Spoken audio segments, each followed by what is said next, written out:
share a YouTube video? Well, can I still talk? Because there might No, be less like from me. I think that's the actually that's the other thing to do is to try it without the with the mic muted.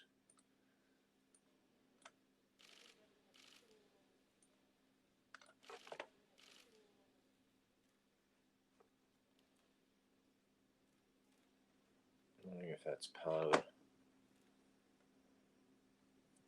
So it just went really quiet on me, but it's quite loud on the it's quite loud on the local speaker. Come something to talk. I think Jitsi does some auto muting or something. Yeah. It might. Here we go.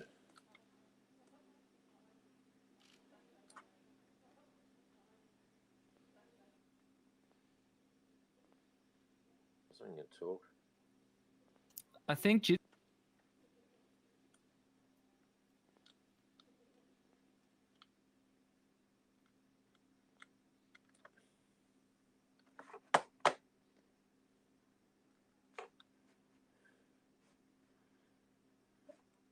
Oh no, I've got my mic muted. So there's a chat.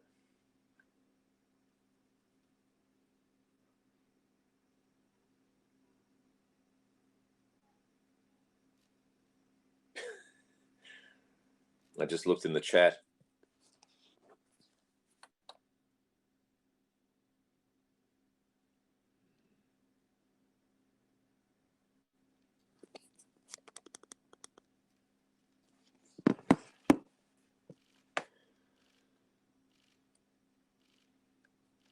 That's better.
Did you get wiped out?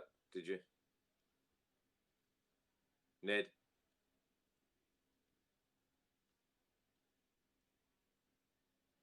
Shut.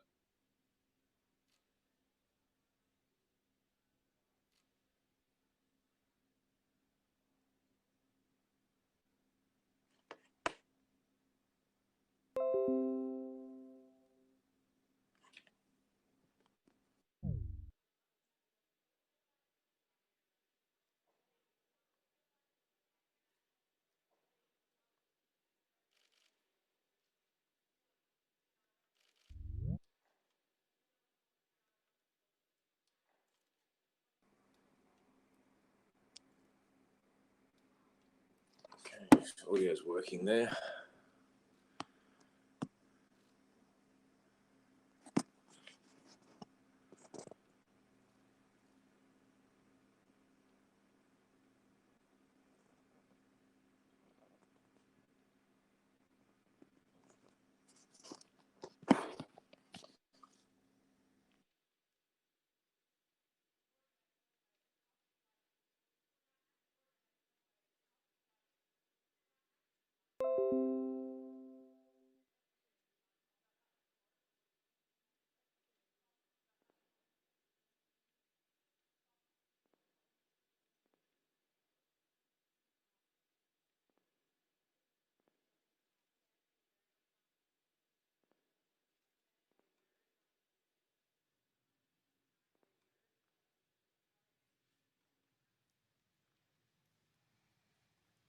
Good evening from Belmont University in Nashville, Tennessee. Good evening from Belmont University in Nashville, Tennessee. And I welcome you to the final 2020 presidential debate. And I welcome you to the final Donald J. Trump presidential debate former Vice President Donald J. Trump's debate and former Vice President Joe Biden. Presidential debates. It is conducted under Commission on Presidential Debates.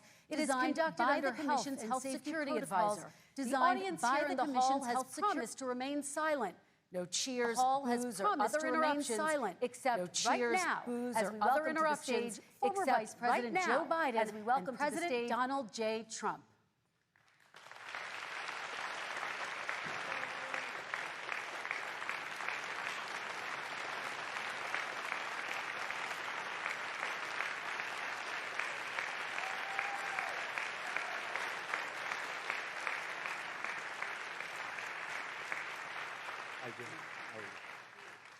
And I do want to say a very good evening to both of you. This debate will cover 6 major topics. At the beginning of each section, each candidate will have 2 minutes uninterrupted to answer my first question. The debate commission will then turn on their microphone only when it is their turn to answer, and the commission will turn it off exactly when the 2 minutes have expired. After that, both microphones will remain on, but on behalf of the voters, I'm going to ask you to please speak one at a time. The goal is for you to hear each other and for the American people to hear every word of what you both have to say. And so with that, if you're ready, let's start. And we will begin with the fight against the coronavirus. President Trump, the first question is for you. The country is heading into a dangerous new phase. More than 40,000 Americans are in the hospital tonight with COVID, including record numbers here in Tennessee. And since the two of you last shared a stage, 16,000 Americans have died from COVID.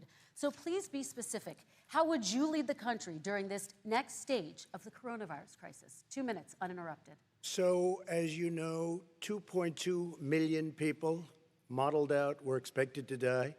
We closed up the greatest economy in the world in order to fight this horrible disease that came from China.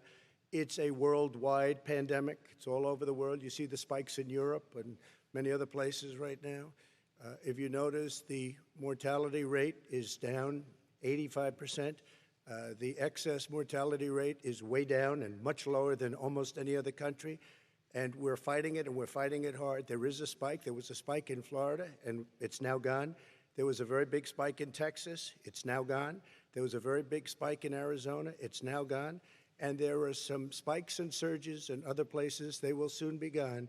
We have a vaccine that's coming. It's ready. It's going to be announced within weeks, and it's going to be delivered. We have Operation Warp Speed, which is the military is going to distribute the vaccine. I can tell you from personal experience that I was in the hospital. I had it, and I got better. And I will tell you that I had something that they gave me, a therapeutic, I guess they would call it. Some people could say it was a cure. But I was in for a short period of time, and I got better very fast, or I wouldn't be here tonight. And now they say I'm immune. Whether it's 4 months or a lifetime, nobody's been able to say that, but I'm immune. More and more people are getting better. We have a problem that's a worldwide problem. This is a worldwide problem. But I've been congratulated by the heads of many countries on what we've been able to do. If you take a look at what we've done in terms of goggles and masks and gowns and everything else, and in particular ventilators, we're now making ventilators all over the world, thousands and thousands a month, distributing them all over the world. It will go away, and as I say, we're rounding the turn, we're rounding the corner. It's going away. Okay, former Vice President Biden, to you, how would you lead the country out of this crisis? You have 2 minutes uninterrupted. 220,000 Americans dead. If you hear nothing else I say tonight, hear this.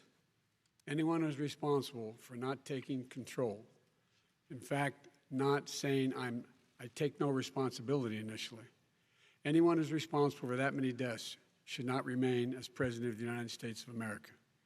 We're in a situation where there are 1,000 deaths a day now, 1,000 deaths a day. And there are over 70,000 new cases per day. Compared to what's going on in Europe, as the New England Medical Journal said, they're starting from a very low rate. We're starting from a very high rate. The expectation is we'll have another 200,000 Americans dead between now and the end of the year. If we just wore these masks, the president's own advisors have told him, we could save 100,000 lives. And we're in a circumstance where the president thus far and still has no plan, no comprehensive plan. What I would do is make sure we have everyone encouraged to wear a mask all the time. I would make sure we move in the direction of rapid testing, investing in rapid testing. I would make sure that we set up national standards as to how to open up schools and open up businesses so they can be safe and give them the wherewithal, the financial resources to be able to do that. We're in a situation now where the New England Medical Journal, one of the most serious journals in the whole world, said for the first time ever that the way this president has responded to this crisis has been absolutely tragic. And so, folks, I will take care of this. I will end this. I will make sure we have a plan. President Trump, I'd like to follow up with you in your comments. You talked about taking a therapeutic. I assume you're referencing Regeneron. You also said a vaccine will be coming within weeks. Yes. Is that a guarantee? No, it's not a guarantee, but it will be by the end of the year. But I think it has a good chance. There are two companies, I think, within a matter of weeks, and it will be distributed very quickly. Can you tell us which companies? Johnson & Johnson is doing very well. Moderna is doing very well. Pfizer is doing very well. And we have numerous others. Then we also have others that we're working on very closely with other countries, in particular Europe. Let me follow up with you, and because this is new information, you have said a vaccine is coming soon, within weeks now. Your own officials say it could take well into 2021 at the earliest for enough Americans to get vaccinated. And even then, they say the country will be wearing masks and distancing into 2022. Is your timeline realistic? No, I think my timeline is going to be more accurate. I don't know that they're counting on the military the way I do, but we have our generals lined up, one in particular that's the head of logistics. And this is a very easy distribution for him. He's ready to go as soon as we have the vaccine. And we expect to have 100 million vials. As soon as we have the vaccine, he's ready to go. Vice President Biden, your reaction, and just 40% of Americans say they would definitely agree to take a coronavirus vaccine if it was approved by the government. What steps would you take to give Americans confidence in a vaccine if it were approved? Make sure it's totally transparent. Have the scientists of the world see it, know it, look at it, go through all the processes. And by the way, this is the same fellow who told you this is going to end by Easter last time. This is the same fellow who told you that, don't worry, we're going to end this by the summer. We're about to go into a dark winter, and he has no clear plan, and there's no prospect that there's going to be a vaccine available for the majority of the American people before the middle of next year. President Trump, your reaction, he says you have no plan. I don't think we're going to have a dark winter at all. We're opening up our country. We've learned and studied and understand the disease, which we didn't at the beginning. When I closed and banned China from coming in heavily infected, and then ultimately Europe, but China was in January. Months later, he was saying I was xenophobic. I did it too soon. Now he's saying, oh, I should have, moved quicker. But he didn't move quicker. He was months behind me, many months behind me. And frankly, he ran the H1N1 swine flu, and it was a total disaster, far less lethal, but it was a total disaster. Had that had this kind of numbers, 700,000 people would be dead right now, but it was a far less lethal disease. Look, his own person who ran that for him, who, as you know, was his chief of staff, said it was catastrophic, it was horrible, we didn't know what we were doing. Now he comes up and he tells us how to do this. Also, everything that he said about the way every single move that he said we should make, that's what we've done. We've done all of it. But he was way behind us. Vice President Biden, your response. My response is he is xenophobic, but not because he shut down access from China. And he did it late after 40 countries had already done that. In addition to that, what he did, he made sure that we had 44 people that were in there in China trying to get to Wuhan to determine what exactly the source was. What did the president say in January? He said, no, he said, he's being transparent. The president of China is being transparent. We owe him a debt of gratitude. We have to thank him. And then what happened was we started talking about using the Defense Act to make sure we go out and get whatever is needed out there to protect people. And again, I go back to this. He had nothing. He did virtually nothing. And then he gets out of the hospital and he talks about, don't worry, it's all going to be over soon. Come on. There's not another serious scientist in the world who thinks it's going to be over soon. President Trump, your reaction? I say over soon. I say we're learning to live with it. We have no choice. We can't lock ourselves up in a basement like Joe does. He has the ability to lock himself up. I don't know. He's obviously made a lot of money someplace, but he has this thing about living in a basement. People can't do that. By the way, I, as the president, couldn't do that. I'd love to put myself in the basement or in a beautiful room in the White House and go away for a year and a half until it disappears. I can't do that. And Kirsten, every meeting I had, and I'd meet a lot of families, including Gold Star families and military families, every meeting I had, and I had to meet them. I had to. It would be horrible to have canceled everything. I said, this is dangerous. And you catch it. And, I caught it. I learned a lot. Great doctors, great hospitals. And now I recovered. 99.9 of young people recover. 99% of people recover. We have to recover. We can't close up our nation. We have to open our school, and we can't close up our nation, or you're not going to have a nation. And of course, the CDC has said young people can get sick with COVID-19 and can pass it. Vice President Biden, I want to talk broadly about strategy, though. Can I respond to that? 30 seconds, please, and then I have a question. No, number one, he says that we're learning to live with it. People are learning to die with it. You folks home will have an empty chair at the kitchen table this morning.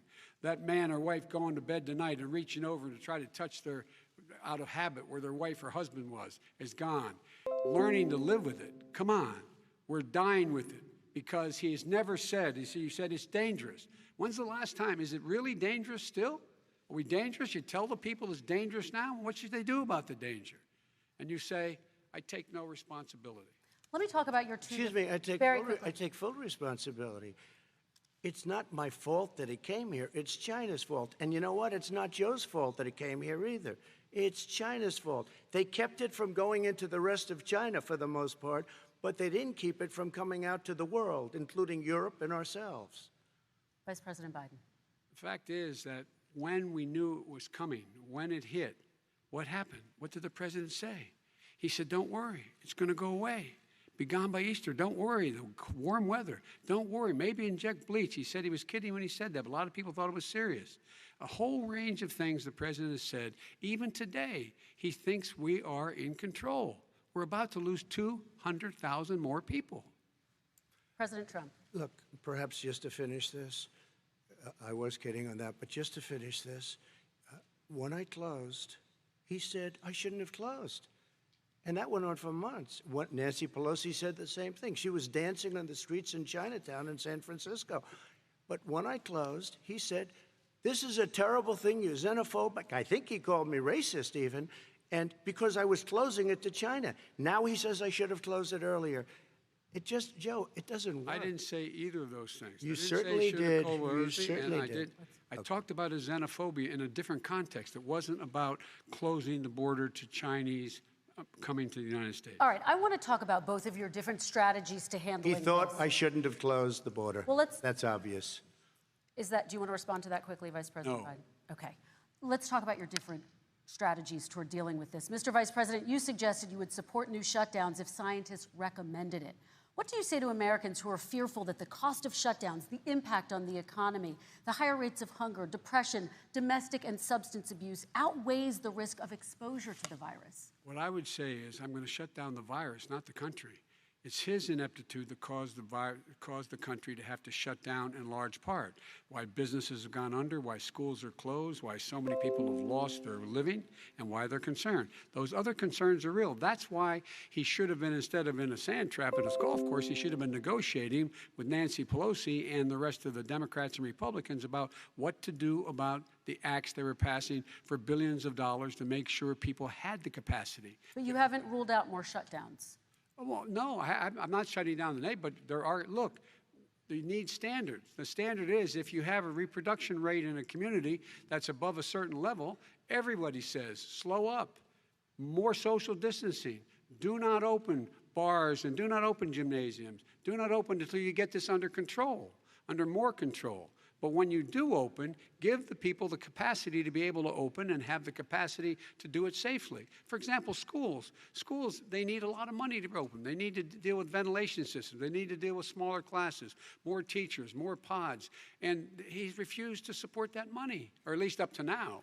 Let's talk about schools. President Well, Trump, I think we have to respond, if I might. please, and then I have a follow-up. Thank you, and I appreciate that.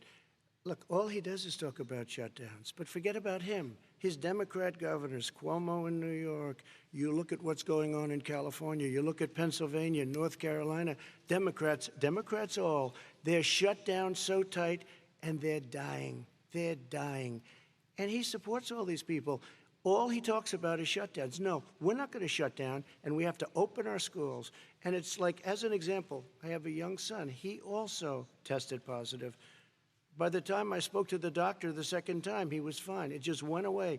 Young people, I guess it's their immune system. Let me follow up with you, President Trump. You've demanded schools open in person and insist they can do it safely. But just yesterday, Boston became the latest city to move its public school system entirely online after a coronavirus spike. What is your message to parents who worry that sending their children to school will endanger not only their kids, but also their teachers and families? I want to open the schools. The transmittal rate to the teachers is very small, but I want to open the schools. We have to open our country. We're not going to have a country. You can't do this. We can't keep this country closed. This is a massive country with a massive economy. People are losing their jobs. They're committing suicide. There's depression, alcohol, drugs at a level that nobody's ever seen before. There's abuse, tremendous abuse. We have to open our country. You know, I've said it often. The cure cannot be worse than the problem itself. And that's what's happening. And he wants to close down. He'll close down the country if one person in our massive bureaucracy says we should close it down. Vice President Biden, your response. Simply not true. We ought to be able to walk and chew gum at the same time. We ought to be able to safely open, but when they need resources to open. You need to be able to, for example, if you're going to open a business, have social distancing within the business. You need to have, if you have a restaurant, you need to have plexiglass dividers so people cannot infect one another. You need to be in a position where you can take testing rapidly and know whether a person is, in fact, infected. You need to be able to trace. You need to be able to provide all the resources that are needed to do this. And that is not inconsistent with saying that we're going to make sure that we open safely. And by the way, all you teachers out there, not that many of you are going to die, so don't worry about it. Come on. President Trump, let me follow up with you quickly. By the way, I will say this. If you go and look at what's happened to New York, it's a ghost town. It's a ghost town. And when you talk about plexiglass, these are restaurants that are dying. These are businesses with no money. Putting up plexiglass is unbelievably expensive, and it's not the answer. I mean, you're going to sit there in a cubicle wrapped around with plastic. These are businesses that are dying, Joe. You can't do that to people. You just can't. Take a look at New York and what's happened to my wonderful city for so many years. I loved it. It was vibrant. It's dying. Everyone's leaving New York. Take a look at what New York has done in terms of turning the curve down in terms of the number of people dying. And I don't look at this in terms of the way he does. Blue states and red states. They're all the United States. And look at the states that are having such a spike in the coronavirus. They're the red states. They're the states in the Midwest. They're the states in the upper Midwest. That's where the spike is occurring significantly. But they're all Americans. They're all Americans. And what we have to do is say, wear these masks, number one. Make sure we get the help that the businesses need that has money's already been passed to do that. It's been out there since the beginning of the summer, and nothing's happened. President, New York has lost more than 40,000 people, 11,000 people in nursing homes. President Trump, what when about... you say spike, take a look at what's happening in Pennsylvania, where they've had it closed. Take a look at what's happening with your friend in Michigan, where her husband's the only one allowed to do anything. It's been like a prison. Now it was just ruled unconstitutional. Take a look at North Carolina. They're having spikes, and they've been closed. And they're getting killed financially. We can't let that happen, Joe. You can't let that happen. We have to open up. And we understand the disease. We have to protect our seniors. We have to protect our elderly. We have to protect especially our seniors with heart problems and diabetes problems. And we will protect them. We have the best testing in the world by far. That's why we have so many cases. Let me follow up with you before we move on to our next section. President Trump, this week you called Dr. Anthony Fauci, the nation's best-known infectious disease expert, quote, a disaster. You described him and other medical experts as, quote, idiots. If you're not listening to them, who are you listening to as you fight this? I'm listening to all of them, including Anthony. I get along very well with Anthony. But he did say, don't wear masks. He did say, as you know, this is not going to be a problem. I think he's a Democrat, but that's okay. He said, this is not going to be a problem. We are not going to have a problem at all. When Joe says that, I said, Anthony Fauci said, and others, and many others, and I'm not knocking him a lot. Nobody knew. Look, nobody knew what this thing was. Nobody knew where it was coming from, what it was. We've learned a lot. But Anthony said, don't wear masks. Now he wants to wear masks. Anthony also said, if you look back, exact words, here's his exact words. This is no problem. This is going to go away soon. So he's allowed to make mistakes. He happens to be a good person. Vice President Biden, your response quickly, and then we're going to move on to the next section. My response is that think about what the president knew in January and didn't tell the American people. He was told this was a serious virus that spread in the air, and it was much worse than the flu. He went on record and said to one of your colleagues, recorded, that in fact he knew how dangerous it was, but he didn't want to tell us. He didn't want to tell us because he didn't want us to panic. He didn't want us, Americans don't panic. He panicked. But guess what? In the meantime, we find out in the New York Times the other day that, in fact, his folks went to Wall Street and said this is a really dangerous thing. And a memo out of that meeting, not from his administration, but from some of the brokers, said sell short because we got to get moving. It's a dangerous problem. Well, this is I'm going to give you 30 seconds to respond, and then we're going to move on. The Wall Street one, I don't know. Somebody went to Wall Street. You're the one that takes all the money from Wall Street. I don't take it. You have raised a lot of money, tremendous amounts of money. And every time you raise money, deals are made, Joe. I could raise so much more money. As president and as somebody that knows most of those people, I could call the heads of Wall Street, the heads of every company in America. I would blow away every record, but I don't want to do that because it puts me in a bad position. And then you bring up Wall Street. You shouldn't be bringing up Wall Street because you're the one that takes the money from Wall Street, not me. I could blow away your records that, like you wouldn't believe. We don't need money. We have plenty of money. In fact, we beat Hillary Clinton with a tiny fraction of the money that she was able to. All right, gentlemen, we're going to move on. Don't tell me about Wall Street. Average contribution, $43. All right, we're going to move on to our next section, which is national security. And I do want to start with the security of our elections and some breaking news from overnight. Just last night, top intelligence officials confirmed again that both Russia and Iran are working to influence this election. Both countries have obtained U.S. voter registration information, these officials say, and Iran sent intimidating messages to Florida voters. This question goes to you, Mr. Vice President. What would you do to put an end to this threat? You have 2 minutes uninterrupted.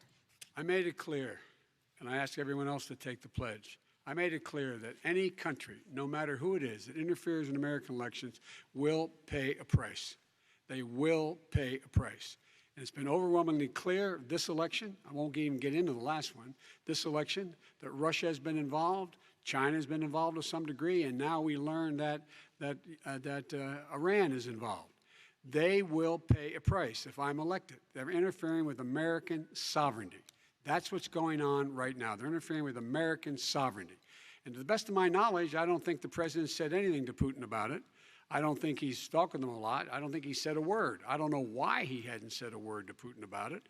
And I don't know what he has recently said, if anything, to the Iranians. My guess is he'd probably be more outspoken with regard to the Iranians. But the point is this, folks. We are in a situation where we have foreign countries trying to interfere in the outcome of our election. His own national security advisor told him that what is happening with his buddy, I will. His buddy, Rudy Giuliani, he's being used as a Russian pawn. He's being fed information that is Russian, that is not true. And then what happens? Nothing happens. And then you find out that everything that's going on here about Russia is wanting to make sure that I do not get elected the next president of the United States because they know I know them and they know me. I don't understand why this president is unwilling to take on Putin when he's actually paying bounties to kill American soldiers in Afghanistan, when he's engaged in activities that are trying to destabilize all of NATO. I don't know why he doesn't do it, but it's worth asking the question, why isn't that being done? Any country that interferes with us will, in fact, pay a price because they're affecting our sovereignty.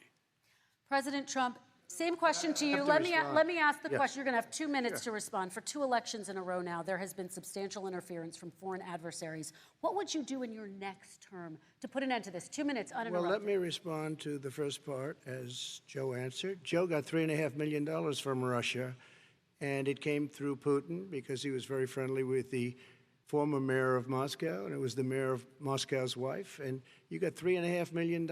Your family got $3.5 million, and you know, someday you're going to have to explain, why did you get 3.5? I never got any money from Russia. I don't get money from Russia. Now, about your thing last night, I knew all about that. And through John Ratcliffe, who is fantastic, DNI, he said, the one thing that's common to both of them, they both want you to lose, because there has been nobody tougher to Russia. Between the sanctions, nobody tougher than me on Russia. Between the sanctions, between all of what I've done with NATO, you know, I've got the NATO countries to put up an extra $130 billion, going to $420 billion a year. That's to guard against Russia. I sold, while he was selling pillows and sheets, I sold tank busters to Ukraine. There has been nobody tougher on Russia than Donald Trump.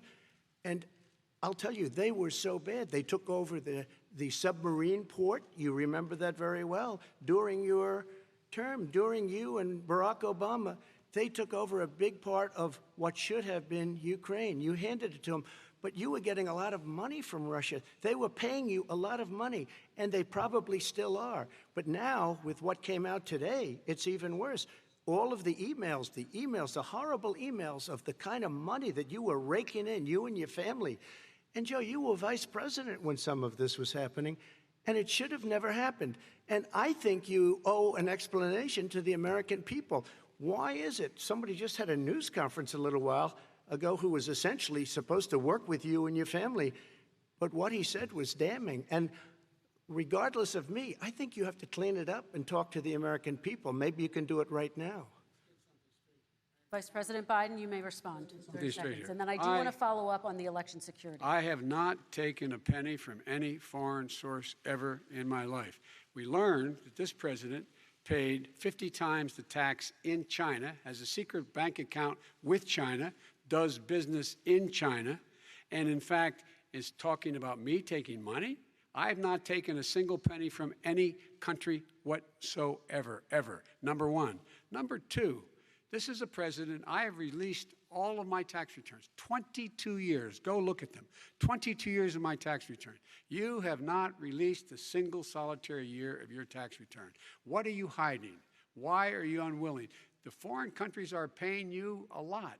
Russia's paying you a lot. China's paying you a lot. And your hotels and all your businesses all around the country, all around the world. And China's building a new road to a new a golf course you have overseas. So what's going on here? Why don't release your tax return or stop talking about corruption? President Trump, your response. First of all, I called my accountants under audit. I'm going to release them as soon as we can. I want to do it, and it'll show how successful, how great this company is. But much more importantly than that, people were saying $750. I asked them a week ago, I said, what did I pay? They said, sir, you prepaid tens of millions of dollars. I prepaid my tax. Tens over the last number of years. Tens of millions of dollars I prepaid because at some point they think it's an estimate. They think I may have to pay tax. So I already prepaid it. Nobody told me that. Did your accountant Nobody tell told when you that. Excuse me. And it wasn't written whenever they write this. They keep talking about $750, which I think is a filing fee. But let me just tell you, I prepaid millions and millions of dollars in taxes. Number one. Number two, I don't make money from China. You do. I don't make money from Ukraine. You do. I don't make money from Russia. You made $3.5 million, Joe, and your son gave you. They even have a statement that we have to give 10% to the big man. You're the big man, I think. I don't know, maybe you're not, but you're the big man, I think. Your son said we have to give 10% to the big man. Joe, what's that all about? It's terrible. All right, gentlemen, I want to ask you both some questions I have about to all of this, respond to but I'm going to let you both respond very quickly. You just said you spoke to your accountant Yes. about potentially releasing your taxes. Did he tell you when you can release them? Do you As have a soon as the audit is deadline for finished. when you're going to release them I to the get American treated people? worse than the Tea Party got treated. Because you I have a don't lot have of a time. people in there, deep down in the IRS, they treat me horribly. We made a deal, it was all settled until I decide to run for president. I get treated very badly by the IRS, very unfairly. But we had a deal all done. As soon as we're completed with the deal, I want to release it. But I have paid millions and millions of dollars, and it's worse than paying. I paid in advance. It's called prepaying your taxes. I paid in advance. I want to ask you both about questions regarding your potential foreign entanglements and questions that have been raised to give you both a chance to Some point talk about about this respond to more this. broadly. Respond very quickly, and then I'll get to my question. Why did he's been saying this for 4 years? Show us. Just show us. Stop playing around. You've been saying for 4 years you're going to release your taxes. Nobody knows it, Mr. President. What they do know is you're not paying your taxes, or you're paying taxes that are so low. When last time he said what he paid, he said, I only pay that little because I'm smart. I know how to game the system. Come on. Come on, folks. Very quickly, President Trump, and then I want to get to two questions to both of you on this. I was put through a phony witch hunt for 3 years. It started before I even got elected. They spied on my campaign. No president should ever have to go through what I went through. Let me just say this. Mueller and 18 angry Democrats and FBI agents all over the place spent $48 million.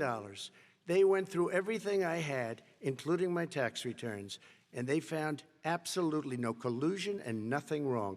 $48 million.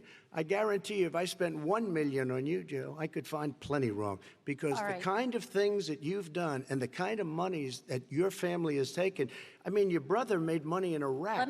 Millions of dollars. Your other brother made a fortune, and it's all through you, Joe. And they say you get some of it, and you do live very well. You have houses all over the place. You live very well. All right, gentlemen, let me just ask some questions about all of this broadly. Vice President Biden, there have been questions about the work your son has done in China and for a Ukrainian energy company when you were vice president. In retrospect, was anything about those relationships inappropriate or unethical? Nothing was unethical. Here's what the deal. With regard to Ukraine, we had this whole question about whether or not, because he was on the board, I later learned of a Burisma, a company, that somehow I had done something wrong.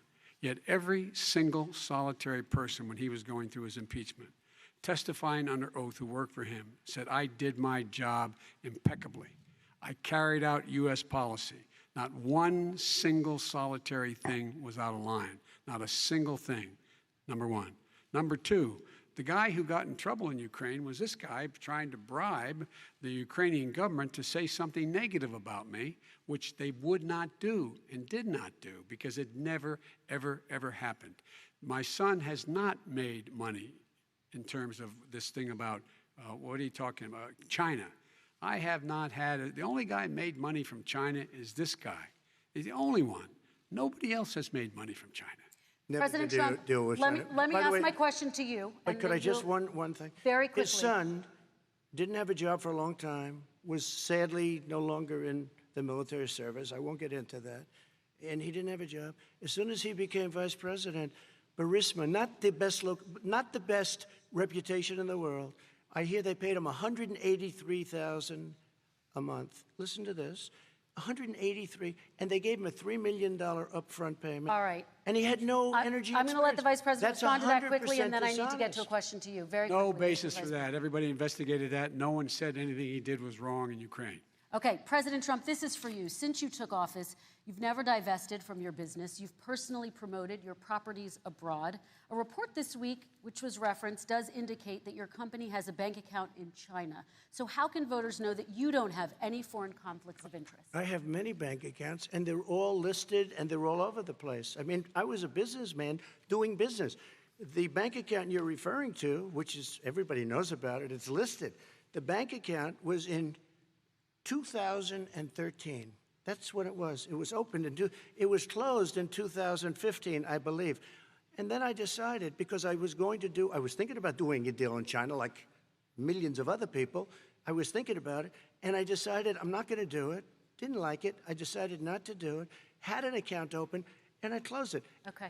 Excuse me. And then, unlike him, where he's vice president and he does business, I then decided to run for president after that. That was before. So I closed it before I even ran for president, let alone became president. Big difference. He is the vice president of the United States, and his son, his brother, and his other brother are getting rich. They're like a vacuum cleaner. They're sucking up money every President Trump, place he thank you. goes. We do Not need to true. move on. I do want to ask you, Vice President Biden, about China. Let's talk about China more broadly.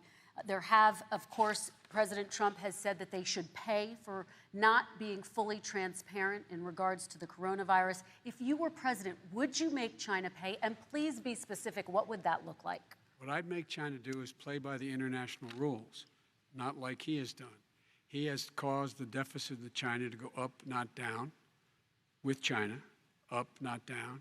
We are making sure that in order to do business in China, you have to give all your intellectual property. You have to have a partner in China. It's 51%. We would not do that at all, number one. Number two, we're in a situation where China would have to play by the rules internationally as well. When I met with Xi, when I was still vice president, he said we're setting up air identification zones in the South China Sea. You can't fly through them. I said we're going to fly through them. We just flew B-52, B-1 bombers through it. We're not going to pay attention. They have to play by the rules. And what's he do? He embraces guys like the thugs like in North Korea and the Chinese president and Putin and others, and he pokes his finger in the eye of all of our friends, all of our allies. We make up we're 25% of the world's economy. We need to be having the rest of our friends with us saying to China, these are the rules. You play by them or you're going to pay the price for not paying by them economically. That's the way I will run it, and that's what we did in upholding steel tariffs and a range of other things when we were president and vice president. All right, let's talk about North Korea. Excuse me, no, I have to respond to that. Okay, very quickly, and then His we're son going to move walked on out to with North $1.5 Korea. billion from China to Not manage after true. spending 10 minutes in office and being in Air Force Two, number one. Number two, there's a very strong email talking about your family wanting to make $10 million a year for introductions. President Trump, on China policy, though, what No, but wait a specifically are minute. you going to do? What specifically are you going to do to make China pay? You've said you're going First to of make all, them pay. China is paying. They're paying billions and billions of dollars. I just gave New $28 billion. sanctions? New sanctions? Listen, I just gave $28 billion to our farmers. because Taxpayers' China, money. It's what? Taxpayers' money. Didn't come from Yeah, China. you know who the taxpayer is? It's called China. China paid true. $28 billion, and you know what they did to pay it, Joe? They devalued their currency, and they also paid up. And you know who got the money? Our farmers, our great farmers, because they were targeted. You never charged them anything. Also, I charged them 25% on dumped steel because they were killing our steel industry. We were not going to have a steel industry. Okay. And now we have a steel Okay, industry. Vice President Biden, your response, please. Our response is, look, this isn't about, there's a reason why he's bringing up all this malarkey. There's a reason for it. He doesn't want to talk about the substantive issues. It's not about his family and my family. It's about your family. And your family's hurting badly. If you're making if you're a middle-class family, you're getting hurt badly right now. You're sitting at the kitchen table this morning deciding, well, we can't get new tires, they're bald because we have to wait another month or so. Or are we going to be able to pay the mortgage? Or who's going to tell her she can't go back to community college? They're the decisions you're making in the middle-class families like I grew up in Scranton and Claymont. They're in trouble. We should be talking about your families, but that's the last thing he wants to talk about. I want That is a to talk typical about statement. North Korea. Excuse me, just I do for want 1 to turn second, to please. 10 seconds, Mr. President. That's 10 a seconds. typical political statement. Let's get off this China thing, and then he looks, the family, around the table, everything. Just a typical politician when I see that. Let's talk I'm about not North a typical Korea now. politician. Okay, That's why I President got elected. Let's talk let's about- get off the subject of China. Let's talk sitting around the table. All right. Come on, Joe, you can do better. We're going to talk about North Korea now. President Trump, you've met with North Korean leader Kim Jong-un 3 times. You've talked about your beautiful letters with him. You've touted the fact that there hasn't been a war or a long-range missile test. And yet North Korea recently rolled out its biggest ever intercontinental ballistic missile and continues to develop its nuclear arsenal. Do you see that as a betrayal of the relationship you forged? Just 30 seconds here because we need to get on to the next So when I met with Barack Obama, we sat in the White House right at the beginning, had a great conversation. It was supposed to be 15 minutes, and it was well over an hour. He said the biggest problem we have with North Korea. He indicated we will be in a war with North Korea. Guess what? It would be a nuclear war, and he does have plenty of nuclear capability. In the meantime, I have a very good relationship with him. Different kind of a guy, but he probably thinks the same thing about me. We have a different kind of a relationship. We have a very good relationship, and there's no war. And you know, about 2 months ago, he broke into a certain area. They said, oh, there's going to be trouble. I said, no, they're not, because he's not going to do that. And I was right. Look, instead of being in a war where millions of people, Seoul, you know, is 25 miles away, millions and millions, 32 million people in Seoul, millions of people would be dead right now. President we Trump, don't have that's a war, 30 and seconds. I have a good Thank relationship. you. Vice President Biden, to you, North Korea conducted 4 nuclear tests under the Obama administration. Why do you think you would be able to rein in this persistent threat? Because I'd make it clear, which we were making clear to China, they had to be part of the deal. Because here's I made it clear, and as a spokesperson of the administration when I went to China, that they said, why are you moving your missile defense up so close? Why are you moving more forces here? Why are you continuing to do military maneuvers with South Korea? I said, because North Korea is a problem, and we're going to continue to do it so we can control them. We're going to make sure we can control them and make sure they cannot hurt us.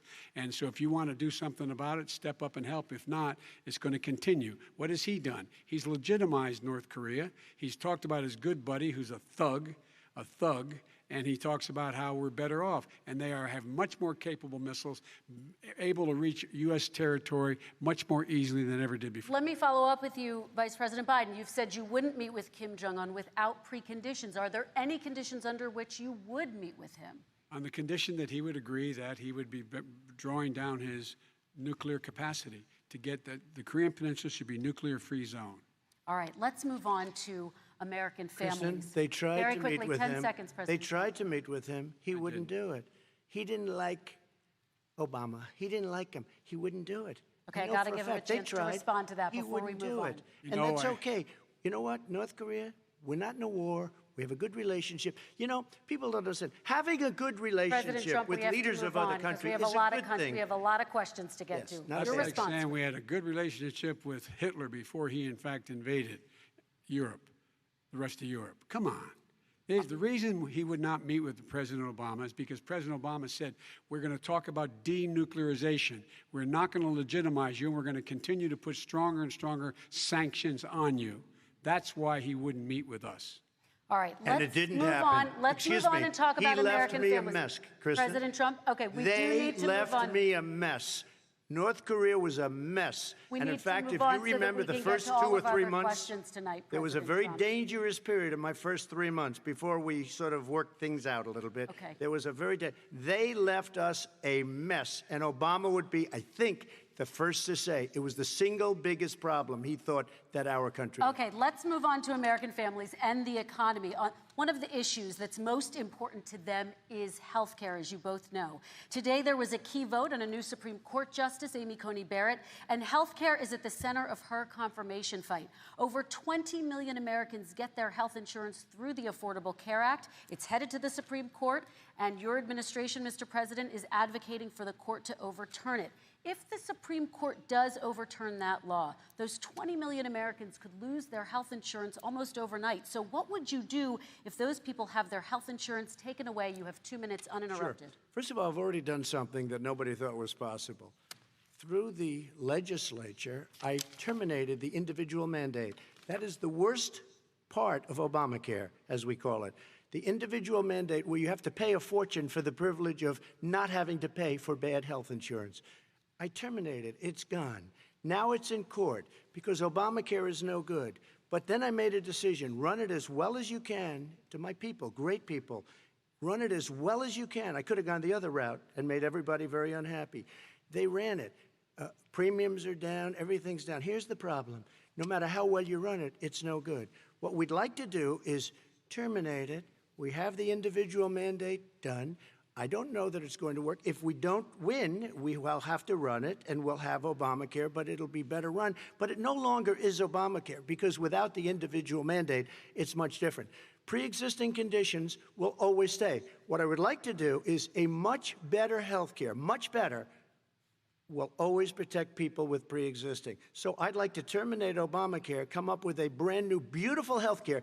The Democrats will do it because there'll be tremendous pressure on them, and we might even have the House by that time, and I think we're going to win the House, okay? You'll see, but I think we're going to win the House.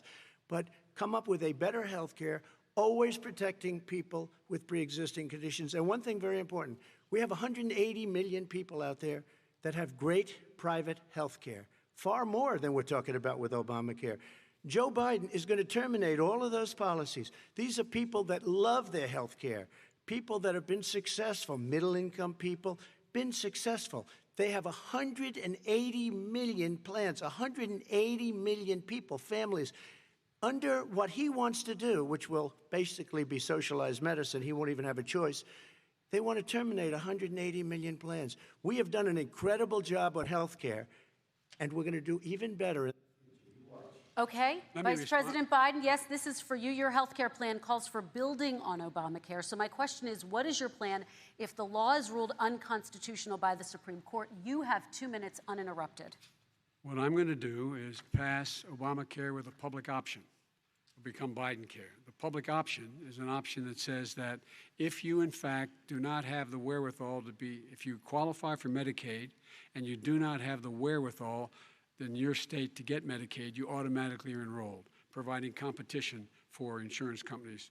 That's what's going to happen. Secondly, we're going to make sure we reduce the premiums and reduce drug prices by making sure that there's competition that doesn't exist now by allowing the Medicare to negotiate drug prices with the insurance companies.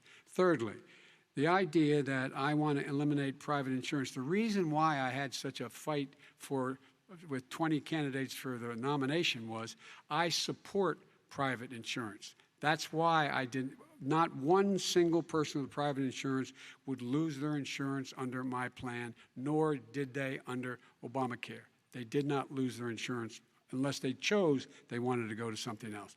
Lastly, we're going to make sure we're in a situation that we actually protect pre-existing. There's no way he can protect pre-existing conditions. None, zero. You can't do it in the ether. He's been talking about this for a long time. He's never come up with a plan. I guess we're going to get the pre-existing condition plan the same time we get the infrastructure plan that we've been waiting since 17, 18, 19, and 20. The fact, I still have a few more minutes. I know you're getting anxious. The fact is that he's already cost the American people, because of his terrible handling of the COVID virus and the economic spillover, 10 million people have lost their private insurance. And he wants to take away 22 million more people who have it under Obamacare, and over 110 million people with pre-existing conditions. And all the people from COVID are going to have pre-existing conditions. What are they going to do? I have a follow-up for you, Vice President Biden. It relates to something that President Trump said. He's accusing you of wanting socialized medicine. What do you say to people who have concerns that your health care plan, which includes a government insurance option, takes the country one step closer to a health care system run entirely by the government? What's your response to them? I say it's ridiculous. It's like saying that, the idea that the fact that there's a public option that people can choose, that makes it a socialist plan. Look, the difference between the president, I think health care is not a privilege, it's a right. Everyone should have the right to have affordable health care. And I am very proud of my plan. It's gotten endorsed by all the major labor unions, as well as a whole range of other people who, in fact, are concerned in the medical field. This is something that's going to save people's lives, and this is going to give some people an opportunity to have health care for their children. How many of you home are worried and rolling around in bed tonight wondering what in God's name you're going to do if you get sick because you've lost your home insurance, your health insurance, your company's gone under? We have to provide health insurance for people at an affordable rate, and that's what I do. President Excuse Trump, me, he was your there response. for 47 years. He didn't do it. He was now there as vice president for 8 years, and it's not like it was 25 years ago. It was 3 3/4. It was just a little while ago, right? Less than 4 years ago. He didn't do anything. He didn't do it. He wants socialized medicine, and it's not that he wants it. His vice president, I mean, she is more liberal than Bernie Sanders and wants it even more. Bernie Sanders wants it. The Democrats want it. You're going to have socialized medicine, just like he went with fracking. We're not going to have fracking. We're going to stop fracking. We're going to stop fracking. Then he goes to Pennsylvania after he gets a nomination, where he got very lucky to get it. And he goes to Pennsylvania, and he says, oh, we're going to have fracking. And you never asked that question. And by the way, so far, I respect very much the way you're handling this, I have to say. By the way. But somebody should ask the question. You can ask he goes for a year. There will be We no have fracking. There we will do be have no a number of petroleum. topics we're No, going to but get that's a to. big- that's a big question. And we're going to get to Well, a I- It's the same thing with socialized I have to medicine. respond. Vice President, your response, please. My response is people deserve to have affordable health care, period. Period, period, period. And the Biden care proposal will, in fact, provide for that affordable health care, lower premiums. What we're going to do is going to cost some money. It's going to cost over $750 billion over 10 years to do it.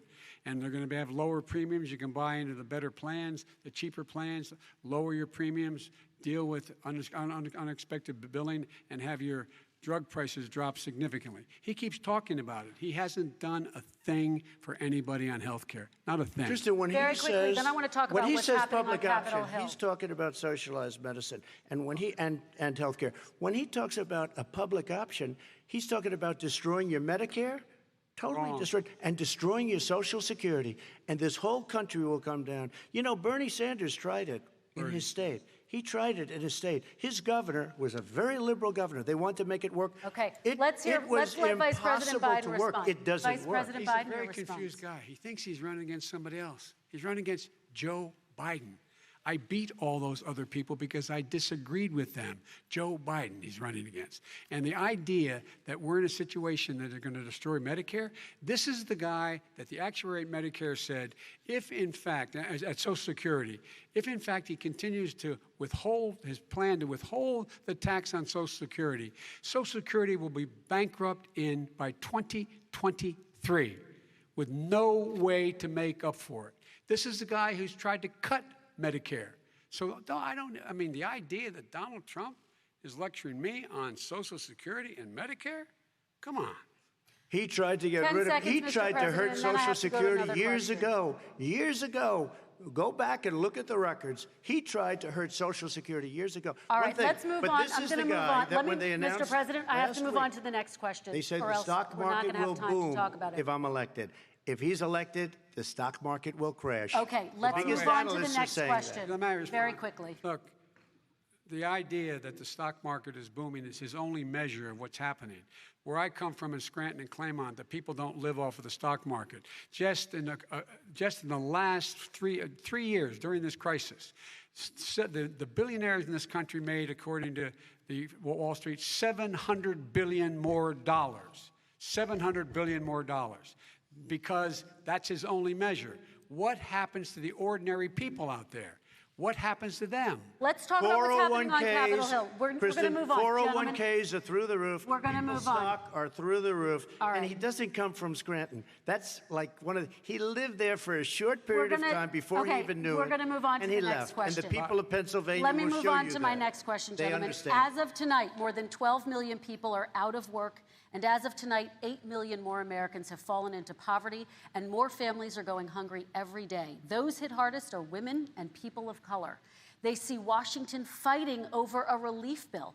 Mr. President, why haven't you been able to get them the help they need? 30 seconds here. Because Nancy Pelosi doesn't want to approve it. I do. But you're the president. I do, but I still have to get. Unfortunately, that's one of the reasons I think we're going to take over the House, because of her. Nancy Pelosi doesn't want to approve anything because she'd love to have some victories on a date called November 3rd. Nancy Pelosi does not want to approve it. We are ready, willing, and able to do something. Don't forget, we've already approved 3 plans, and it's gone through, including the Democrats, in all fairness. This one she doesn't want. It's near the election because she thinks it helps her politically. I think it hurts her politically. All right, Mr. Vice President, You know, the Republican leader in the United States Senate said he can't pass it. He will not be able to pass it.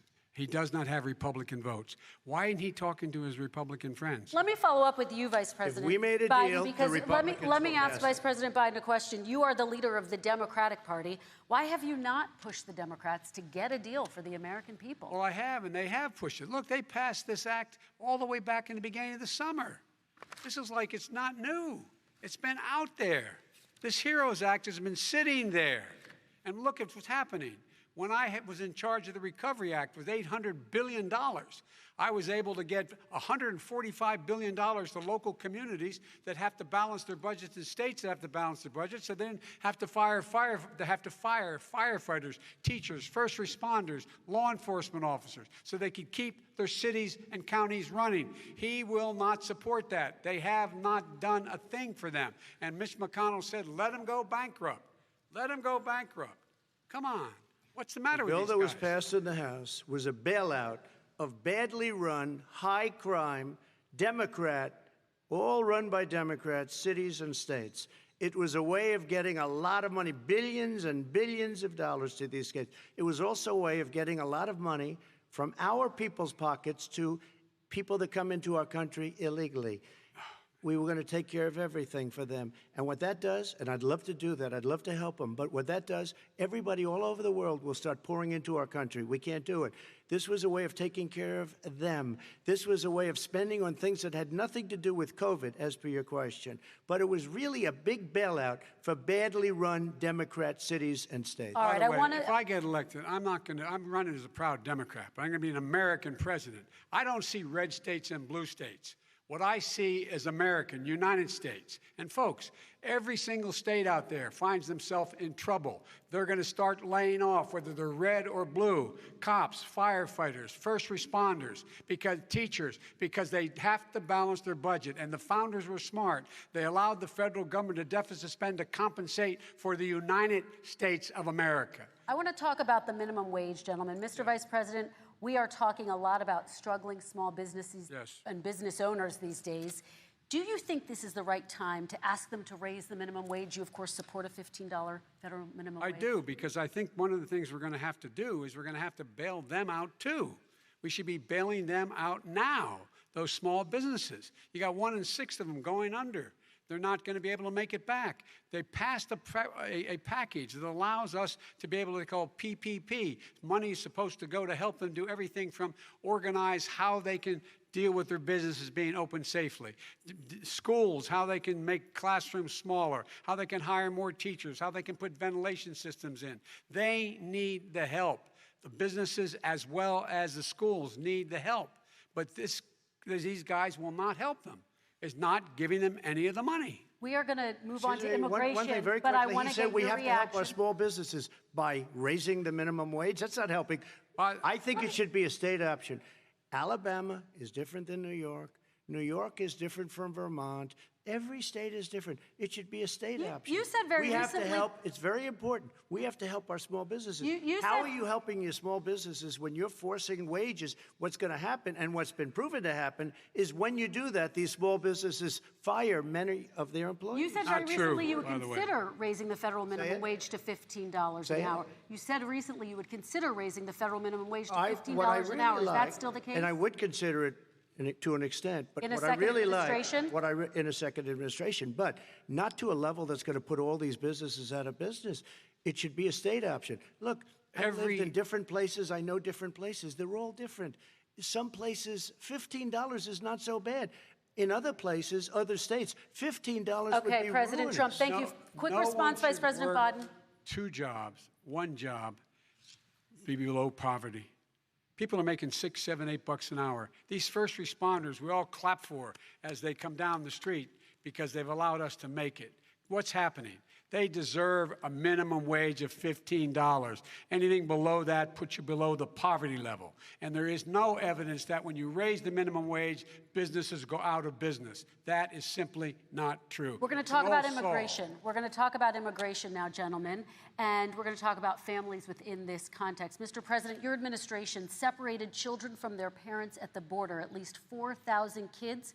You've since reversed your zero-tolerance policy, but the United States can't locate the parents of more than 500 children. So how will these families ever be reunited? children are brought here by coyotes and lots of bad people, cartels, and they're brought here, and they used to use them to get into our country. We now have as strong a border as we've ever had. We're over 400 miles of brand new wall. You see the numbers, and we let people in, but they have to come in legally, and they come in through But merit. how will you But let reunite me these just tell kids you, with their families, let me just tell you, Mr. they President? built cages. You know, they used to say, I built the cages, and then they had a picture in a certain newspaper, and it was a picture of these horrible cages, and they said, look at these cages. President Trump built them, and then it was determined they were built in 2014. That was him. Do you They have a built plan to cages. reunite the kids Yes, with we're their working on families? it we're trying very hard. But a lot of these kids come out without the parents. They come over through cartels and through coyotes and through gangs. Vice President Biden, let me bring you into this 525 conversation. Quick response, and then another question to you. These 500-plus kids came with parents. They separated them at the border to make it a disincentive to come to begin with. Real tough. We're really strong. And guess what? They cannot, it's not coyotes didn't bring them over. Their parents were with them. They got separated from their parents. And it makes us a laughing stock and violates every notion of who we are as a nation. Let me ask you a follow-up Kristen, question. they did it. We changed the policy. Your response they to that? They did it. We changed. did not They built the separate the cages. they- Who built the cages, Joe? Let's talk about what Who we're built the talking about. cages, Let's Joe? talk about what we're talking about. What happened? Parents were ripped, their kids were ripped from their arms and separated. And now they cannot find over 500 sets of those parents, and those kids are alone. Nowhere to go. Nowhere to go. It's criminal. It's criminal. Let me ask Kristen, you I about will say this. immigration. They went 10 down. seconds, We and brought then I need to ask reporters, a question. everything. They are so well taken care of. They're in facilities that were so clean. But some that of have them gotten haven't been such reunited But with their just ask families. one question.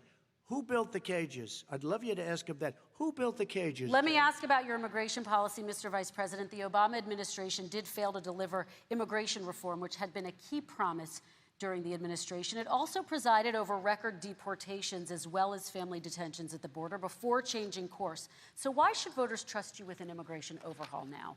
Because we made a mistake. It took too long to get it right. It took too long to get it right. I'll be president of the United States, not vice president of the United States. And the fact is, I've made it very clear. Within 100 days, I'm going to send to the United States Congress a pathway to citizenship for over 11 million undocumented people. And all of those so-called dreamers, those DACA kids, they're going to be immediately certified again to be able to stay in this country and put on a path to citizenship. The idea that they are being sent home by this guy, and they want to do that, is they've gone to a country they've never seen before. I can imagine you're 5 years old, your parents are taking you across the Rio Grande River, and it's illegal. And you say, oh, no, Mom, leave me here. I'm not going to go with you. They've been here. Many of them are model citizens. Over 20,000 of them are first responders out there taking care of people during this crisis. We owe them. We owe them. President Kristen, Trump, he your had reaction. 8 years to do what he said he was going to do. And I've changed We did. without having a specific. We got rid of catch and release. We got rid of a lot of horrible things that they put in and that they lived with. But he had 8 years he was vice president. He did nothing except build cages to keep children in. Vice President Wrong. Biden, your response. The catch and release, you know what he's talking about there? If in fact you had a family came across and they were arrested, they in fact were given a date to show up for their hearing. They were released. And guess what? They showed up for a hearing. And this is the first president in the history of the United States of America that anybody seeking asylum has to do it in another country. That's never happened before in America. That's never happened before in America. You come to the United States and you make your case that I seek asylum based on the following premise, why I deserve it under American law. They're sitting in squalor on the other side of the river. President Trump, your response, So 30 important. seconds, and then we'll move It just shows that he has no understanding of immigration or the laws. Catch and release is a disaster. A murderer would come in, a rapist would come in, a very bad person would come in. We would take their name. We have to release them into our country. And then you say they come back. Less than 1% of the people come back. We have to send ICE out and Border Patrol out to find them, we would say, come back in 2 years, 3 years, we're going to give you a court case. You need Perry Mason. We're going to give you a court case. When you say they come back, they don't come back, Joe. They never come back. Only the really, I hate to say this, but those with the lowest IQ, they might come back. Okay, But President very, Trump, let's very give few. Vice President Biden a chance to respond, and then we're going to move on to the You next don't know section. the law, Joe. Vice President Biden, your response. Know the law, what he's telling you is simply not true. Well, check it out. They don't come back. Check it out. All right, let's move on But we don't have to the worry next about it because they section. terminated it, so we don't have to worry about Let's it move anymore. on to the next And you have section. 525 kids not knowing where in God's name they're going to be and lost their parents. Go ahead. All right, let's talk about our next section, which is race in America. And I want to talk about the way Black and brown Americans experience race in this country. Part of that experience is something called the talk. It happens regardless of class and income. Parents who feel they have no choice but to prepare their children for the chance that they could be targeted, including by the police, for no reason other than the color of their skin. Mr. Vice President, in the next 2 minutes, I want you to speak directly to these families. Do you understand why these parents fear for their children? I do. I do. You know, my daughter is a social worker, and she's written a lot about this. She has her graduate degree from the University of Pennsylvania in social work. And you know, one of the reasons why I ended up working on the east side of Wilmington, Delaware, which is 90% African American, was to learn more about what was going on. I never had to tell my daughter, if she's pulled over, make sure she puts, for a traffic stop, put both hands on top of the wheel and don't reach for the glove box because someone may shoot you. But a black parent, no matter how wealthy or how poor they are, has to teach their child, when you're walking down the street, don't have a hoodie on when you go across the street. Making sure that you, in fact, if you get pulled over, just yes, sir, no, sir, hands on top of the wheel, because you are, in fact, the victim, whether you're a person making child of a $300,000 a year person or someone who's on food stamps. The fact of the matter is, there is institutional racism in America. And we have always said, we've never lived up to it, that we hold these truths to be self-evident. All men and women are created equal. But guess what? We have never, ever lived up to it, but we've always constantly been moving the needle further and further to inclusion, not exclusion. This is the first president to come along and says, that's the end of that. We're not going to do that anymore. We have to provide for economic opportunity, better education, better health care, better access to schooling, better access to opportunity to borrow money to start businesses. All the things we can do, and I've laid out a clear plan as to how to do those things, just to give people a shot. It's about accumulating the ability to have wealth as well as it is to be free from violence. President Trump, same question to you, and let me remind you of the question. I would like you to speak directly to these families. Do you understand why these parents fear for their children? Yes, I do. And again, he's been in government 47 years. He never did a thing except in 1994 when he did such harm to the black community. And they were called, and he called them super predators. And he said that. He said it, super predators. And they have never lived that down. 1994, your crime bill, the super predators. Nobody has done more for the black community than Donald Trump. And if you look, with the exception of Abraham Lincoln, possible exception, but the exception of Abraham Lincoln, nobody has done what I've done. Criminal justice reform, Obama and Joe didn't do it. I don't even think they tried because they had no chance at doing it. They might have wanted to do it, but if you had to see the arms I had to twist to get that done, it was not a pretty picture, and everybody knows it, including some very liberal people that cried in my office. They cried in the Oval Office. 2 weeks later, they're out saying, gee, we have to defeat him. Criminal justice reform, prison reform, opportunity zones with Tim Scott, a great senator from South Carolina. He came in with this incredible idea for opportunity zones. It's one of the most successful programs. People don't talk about it. Tremendous investment is being made. Biggest beneficiary, the black and Hispanic communities, and then historically black colleges and universities. After 3 years of coming to the office, I love some of those guys. They were great. They came into the office and they said, I said, what are you doing? After 3 years, I said, why do you keep coming back? Because we have no funding. I said, you don't have to come back every year. We have to come back because President Obama would never give them long-term funding, and I did. 10-year long-term funding, and I gave them more money than they asked for because they said, I think you need more. And I said, the only bad part about this is I may never see you again because I got very friendly with them, and they like me and I like them. But I saved historically black colleges and universities. Okay, and we're going to talk about both of your records, but your response to that, Vice President. My response to that is I never, ever said what he accused me of saying. The fact of the matter is, in 2000, though, after the crime bill had been in the law for a while, this is a guy who said, the problem with the crime bill, there's not enough people in jail. There's not enough people in jail. And go on my website, get the quote, the date when he said it. Not enough people. He talked about marauding gangs, young gangs, and the people who are going to maraud our cities. This is a guy who in the Central Park five innocent black kids, he continued to push for making sure that they got the death penalty. None of them were guilty of the crimes they were suggested. Look, and talk about granted, he did in fact let 20 people, he commuted 20 people's sentences. We commuted over 1,000 people's sentences. Over 1,000. The very law he's talking about is a law that, in fact, initiated by Barack Obama.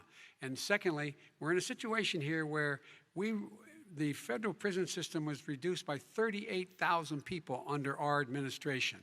And one of these things we should be doing, there should be no minimum mandatories in the law. That's why I'm offering $20 billion to states to change their state laws to eliminate minimum mandatories and set up drug courts. No one should be going to jail because they have a drug problem. They should be going to rehabilitation, not to jail. We should fundamentally change the system, and that's what I'm going to do. But why didn't he do it 4 years ago? Why didn't you do that 4 years ago, even less than that? Why didn't you do it? You were vice president. You keep talking about all these things you're going to do, and you're going to do this. But you were there just a short time ago, and you guys did nothing. We did. You know, Joe, I ran because of you. I ran because of Barack Obama, because you did a poor job. If I thought you did a good job, I would have never run. I would have never run. I ran because of you. I'm looking at you now. You're a politician. I ran because of you. All right, Vice President Biden, your response to that, and then I do have some questions for both of you. Well, I tell you what, I hope he does look at me, because what's happening here is, you know who I am, you know who he is, you know his character, you know my character, you know our reputations for honor and telling the truth. I am anxious to have this race. I am anxious to see this take place. The character of the country is on the ballot. Our character is on the ballot. Look at us closely. Let me ask some follow-up. Excuse me. Please respond, and then we're going to have follow-up If this stuff is true about Russia, Ukraine, China, other countries, Iraq, if this is true, then he's a corrupt politician. All right. So don't give me the stuff about how you're this innocent baby. Joe, they're calling you a corrupt politician. Nobody's President Trump, I want to stay on the issue of race. We're talking about the issue. Laptop from hell. President Trump, we're Nobody. talking about race right now, and I do want to stay on the issue of race. President Trump, And I you've have to just respond to that. Please, Because look, very there quickly. are 50 former national intelligence folks who said that what he's accusing me of is a Russian plant. They have said that this has all the five former heads of the CIA, both parties, say what he's saying is a bunch of garbage. Nobody believes it except his and his good friend Rudy Giuliani. You mean the laptop is now another Russia hoax? And that's exactly what. Is this that's where you're exactly going? what. This was is told. where he's going. The laptop is Russia, Yes. Gentlemen, Russia. I want to stay on the issue of race. You okay? have to be kidding. Here we Mr. go President, again with Russia. We're going to continue on the issue of race. Mr. President, believe you've that one. described the Black Lives Matter movement as a symbol of hate. You've shared a video of a man chanting white power to millions of your supporters. You've said that black professional athletes exercising their First Amendment rights should be fired. What do you say to Americans who say that kind of language from a president is contributing to a climate of hate and racial strife? Well, you have to understand, the first time I ever heard of Black Lives Matter, they were chanting pigs in a blanket, talking about police. Pigs, talking about our police. Pigs in a blanket, fry them like bacon. I said, that's a horrible thing. And they were marching down the street. And that was my first glimpse of Black Lives Matter. I thought it was a terrible thing. As far as my relationships with all people, I think I have great relationships with all people. I am the least racist person in this room. Well, what do you say to Americans who are concerned by that rhetoric? I don't know. and by I mean, I the don't know videos? what to say. I got criminal justice reform done and prison reform and opportunity zones. I took care of black colleges and universities. I don't know what to say. They can say anything. I mean, they can say anything. It makes me sad because I am the least racist person. I can't even see the audience because it's so dark, but I don't care who's in the audience. I'm the least racist person in this room.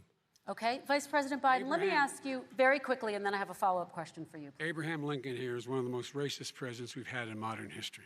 He pours fuel on every single racist fire. Every single one. Started off his campaign coming down the escalator saying he's going to get rid of those Mexican rapists.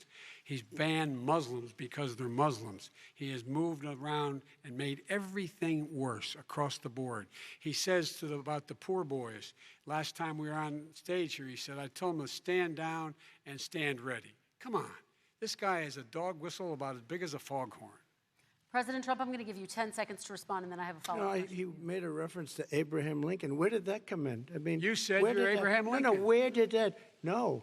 You said- I said not since Abraham Lincoln has anybody done what I've done for the black community. And I'm saying- I didn't say I'm Abraham Lincoln. I said not since Abraham Lincoln has anybody done what I've done for the black community. Now, you have done nothing other than the crime bill, which put Oh, God. tens of thousands of black men, mostly, in jail. All right, let me And you know what? let me they ask remember Vice it President because if Biden you look a at what's question. happening with the voting right now, Let me ask they Vice remember President that Biden you treated them about- very, very badly. Just the- take a look at what's happening out there. Vice President Biden, let me give you a chance to respond within this context. Crime bills that you supported in the 80s and 90s contributed to the incarceration of tens of thousands of young black men who had small amounts of drugs in their possession. They are sons, they are brothers, they're fathers, they're uncles, whose families are still to this day, some of them suffering the consequences. So speak to those families. Why should they vote for you? One of the things is that in the 80s, we passed 100%, all 100 senators voted for it, a bill on drugs and how to deal with drugs. It was a mistake. I've been trying to change it since then, particularly the portion on cocaine. That's why I've been arguing that, in fact, we should not send anyone to jail for a pure drug offense. They should be going into treatment across the board. That's what we should be spending money on. That's why I set up drug courts, which were never funded by our Republican friends. They should not be going to jail for a drug or an alcohol problem. They should be going into treatment. That's what we've been trying to do. That's what I'm going to get done because I think maybe the American people have now seen that, in fact, it was a mistake to pass those laws relating to drug. But they were not in the crime bill. But why didn't he get it done? See, it's all talk, no action with these politicians. Why didn't he get it done? That's what I'm going to do when I become president. You were vice president along with Obama as your president, your leader, for 8 years. Why didn't you get it done? You had 8 years to get it done. Now you're saying you're going to get it done because you're all talk and no action, Jim. We got a Your lot of response. it done. We released You didn't get 38,000. We anything got done. 38,000 prisoners left from the. You got nothing done. 38,000 prisoners were released from federal prison. There were over 1,000 people who were given clemency. In fact, we're the ones that put in the legislation saying we could look at pattern and practice of police departments and what they were doing, how they were conducting themselves. I could go on, but we began the process. We lost an election. That's why I'm running to win back that election and change his terrible policy. I Quick just response, asked, and then we're I gonna just move asked on to one climate question. change. Why didn't you do it in the 8 years, a short time ago? Why didn't you do it? You just said, I'm going to do that, I'm going to do this. You put tens of thousands of mostly black young men in prison. Now you're saying you're going to undo that. Why didn't you get it done? You had 8 years with Obama. You know why, Joe? Because you're all talk and no action. All right, Vice President Because Biden, and then we're going to move on to the next section. We had a Republican Congress. That's the answer. Well, Okay. You got to talk them into it, Joe. All Sometimes right. you got to talk them into it. We're going to move on to our next section, Like I which did is with criminal climate justice change. reform. I had Okay. to talk Democrats into it. Gentlemen, You did what we we're running already out of done. time, so we got to get on to Okay. climate change, please. You both have very different visions on climate change. President Trump, you say that environmental regulations have hurt jobs in the energy sector. Vice President Biden, you have said you see addressing climate change as an opportunity to create new jobs. For each of you, how would you both combat climate change and support job growth at the same time? Starting with you, President Trump, you have 2 minutes uninterrupted. So we have the Trillion Trees program. We have so many different programs. I do love the environment, but what I want is the cleanest, crystal clear water, the cleanest air. We have the best, lowest number in carbon emissions, which is a big standard that I notice Obama goes with all the time. Not Joe. I haven't heard Joe use the term because I'm not sure he knows what it represents or means, but I have heard Obama use it. And we have the best carbon emission numbers that we've had in 35 years under this administration. We are working so well with industry, but here's what we can't do. Look at China, how filthy it is. Look at Russia. Look at India. It's filthy. The air is filthy. The Paris Accord, I took us out because we were going to have to spend trillions of dollars, and we were treated very unfairly. When they put us in there, they did us a great disservice. They were going to take away our businesses. I will not sacrifice tens of millions of jobs, thousands and thousands of companies because of the Paris Accord. It was so unfair. China doesn't kick in until 2030. Russia goes back to a low standard, and we kicked in right away. It would have destroyed our businesses. So, you ready? We have done an incredible job environmentally. We have the cleanest air, the cleanest water, and the best carbon emission standards that we've seen in many, many years. Vice President And we Biden. haven't destroyed our industries. Vice President Biden, 2 minutes to you, uninterrupted. Climate change and climate warming, global warming, is an existential threat to humanity. We have a moral obligation to deal with it. And we're told by all the leading scientists in the world we don't have much time. We're going to pass the point of no return within the next 8 to 10 years. 4 more years of this man eliminating all the regulations that were put in by us to clean up the climate, to limit the limit of emissions will put us in a position where we're going to be in real trouble. Here's where we have a great opportunity. I was able to get both all the environmental organizations as well as labor, the people worried about jobs, to support my climate plan. Because what it does, it will create millions of new good-paying jobs. We're going to invest in, for example, 50,000 charging stations on our highways so that we can own the electric car market of the future. In the meantime, China is doing that. We're going to be in a position where we're going to see to it that we're going to take 4 million existing buildings and 2 million existing homes and retrofit them so they don't leak as much energy, saving hundreds of millions of barrels of oil in the process and creating significant number of jobs. And by the way, the whole idea of what this is all going to do, it's going to create millions of jobs, and it's going to clean the environment. Our health and our jobs are at stake. That's what's happening. And what right now, by the way, Wall Street firms indicated that my plan will in fact create 18.6 million jobs, 7 million more than his. This is from Wall Street. And I'll create $1 trillion more in economic growth than his proposal does. Not on climate, just on the economy. President Trump, you're Today came out and said very strongly, $6,500 will be taken away from families under his plan, that his plan is an economic disaster. If you look at what he wants to do, if you look at his plan, his environmental plan, you know who developed it? AOC plus 3. They know nothing about the climate. I mean, she's got a good line of stuff, but she knows nothing about the climate. And they're all hopping through hoops for AOC plus 3. Look, their real plan costs $100 trillion. If we had the best year in the history of our country for 100 years, we would not even come close to a number like that. When he says buildings, they want to take buildings down because they want to make bigger windows into smaller windows. as far as they're concerned, if you had no window, it would be a lovely thing. This is the craziest plan that anybody has ever seen. And this wasn't done by smart people. This wasn't done by anybody. Frankly, I don't even know how it could be good politically. Right. They want to spend $100 trillion. That's their real number. He's trying to say it was 6. It's $100 trillion. They want to knock down buildings and build new buildings with little, tiny, small windows. I mean, and many other things. Okay. And many other things. Let me have the Vice President It respond, is and we're running out of crazy. time, and we have a lot And more you'll questions to destroy get our to. country. So let's hear from the Vice President. I have a number more questions. I don't know where he comes from. I don't know where he comes up with these numbers. Queens. $100 trillion. Give me a break. This plan is endorsed by every major environmental group and every labor group. Labor, because they know the future lies. The future lies in us being able to breathe, and they know there are good jobs in getting us there. And by the way, the fastest growing industry in America is solar energy and wind. He thinks wind causes cancer, windmills. It's the fastest growing jobs, and they pay good prevailing wages, $45, $50 an hour.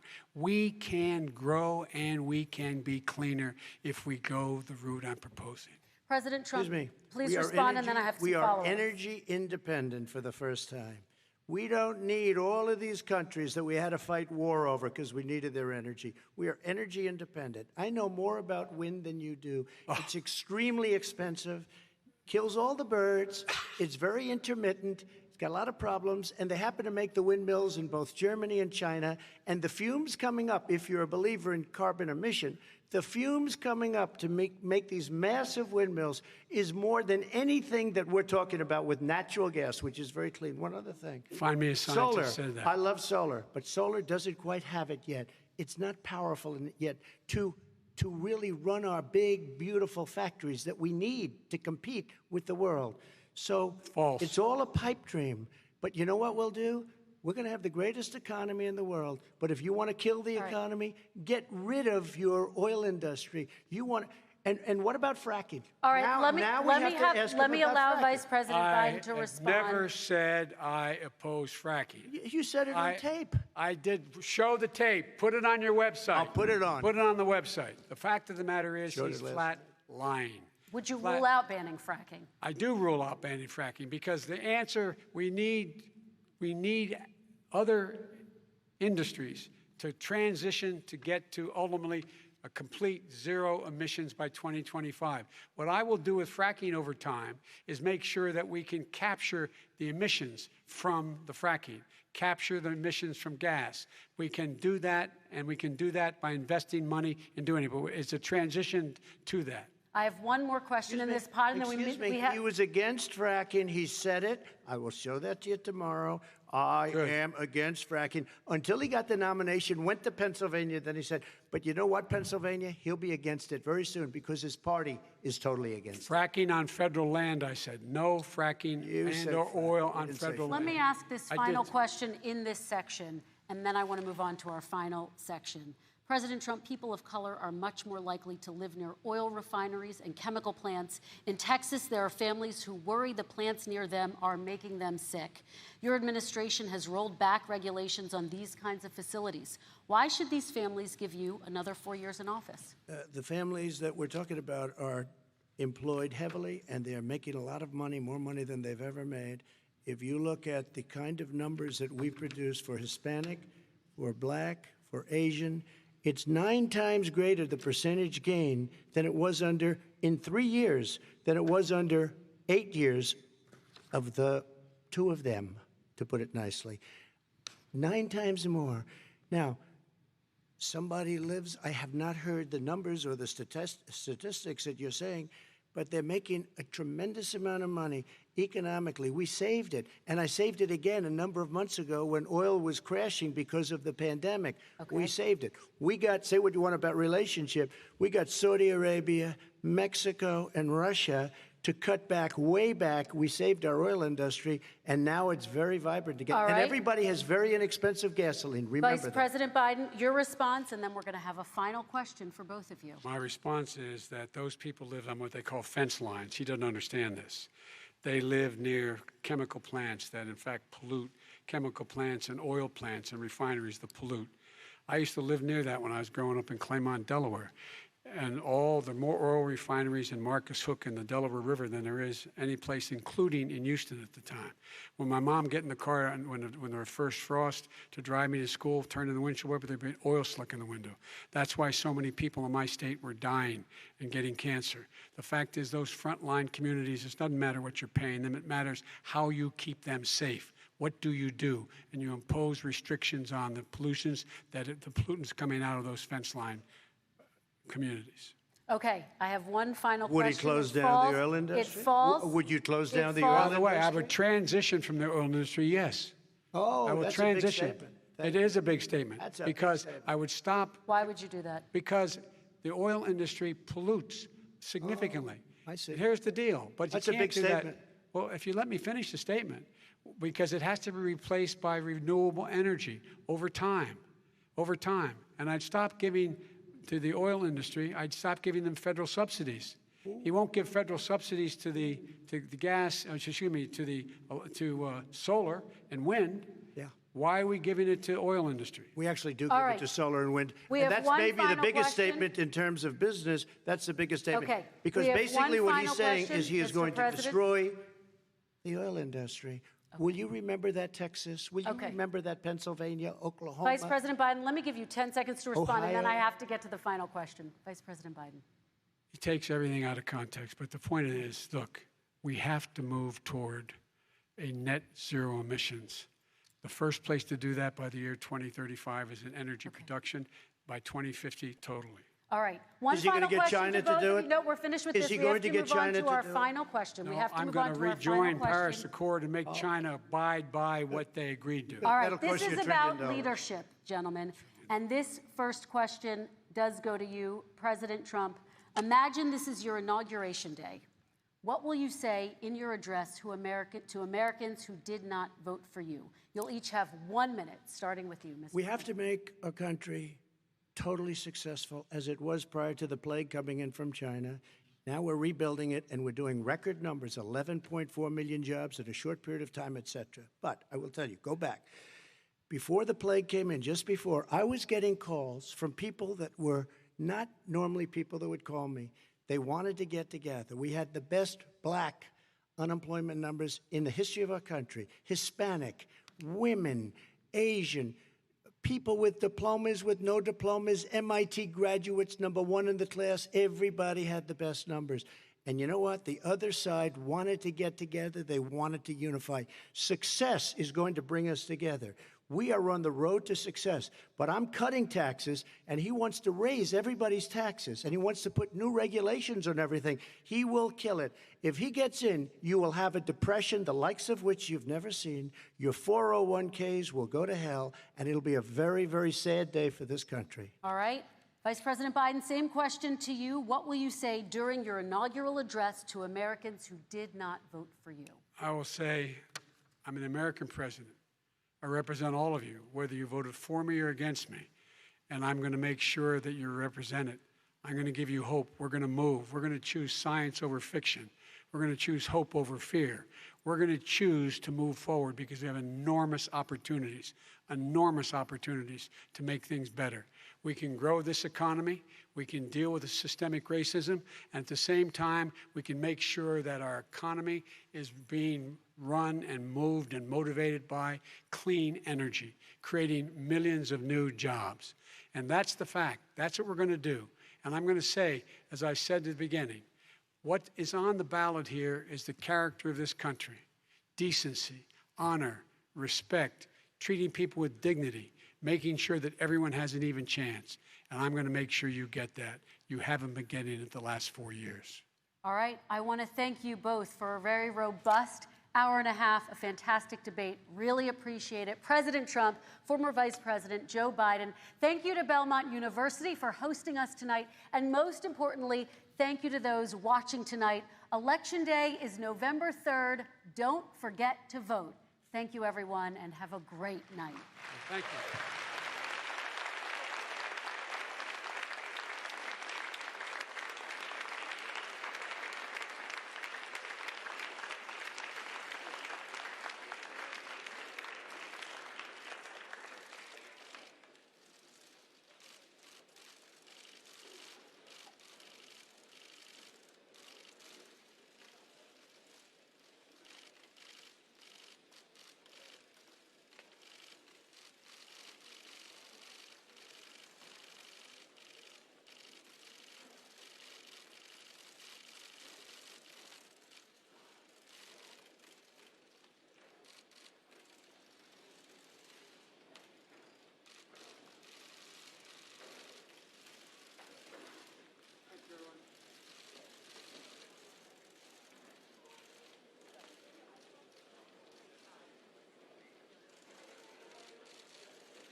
And now it's time to hear from you and get your reaction to this final debate of 2020.